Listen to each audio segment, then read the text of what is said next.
Okay, so let's look at finishing the rear naked choke when we flatten them out. So you're just turning that, yeah, the head facing that way. Perfect.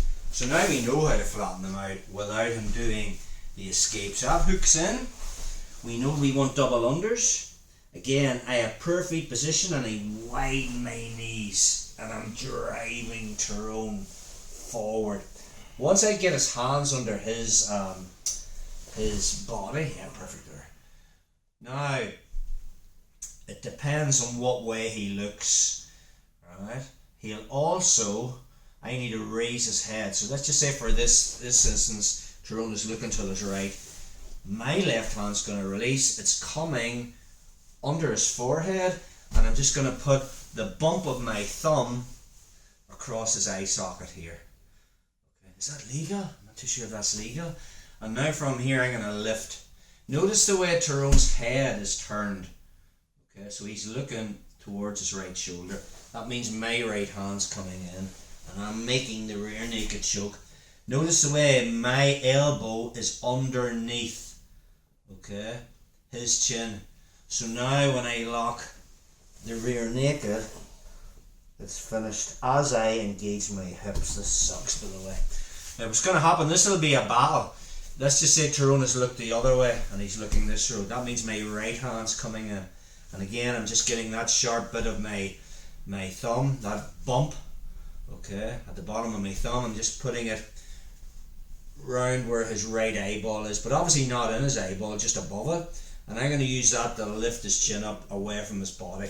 Notice where his chin is pointing. This gives me the profile to come in with my left arm, okay, and feed the rear naked. Now watch, this time I don't just have the profile yet. My elbow's not where it should be. So that hand, once it lifts, I can push Tyrone's face and chin. If I want, see the way I've just morphed his head into the right position, I want his chin in the crook of my arm. Then I can find my bicep, then I can lock it in, and then I can engage, and we're in. So this will become a whole battle. You know, possibly Tyrone's looking this way, and as I start to come in, yeah, see the way he turned? Right? Which means I'm switching.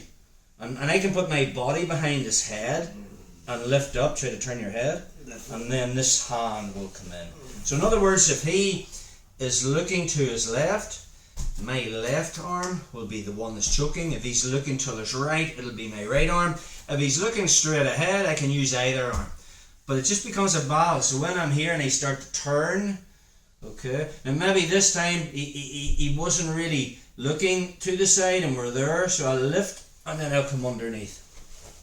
And then I'll just use, once I've lifted that, then I'll just make adjustments. That's just to, so I can push with my hand. That's to turn his head more to the right. But if I feel he's went too far to the right, I'll use my head behind his head and I can turn his head back with my head.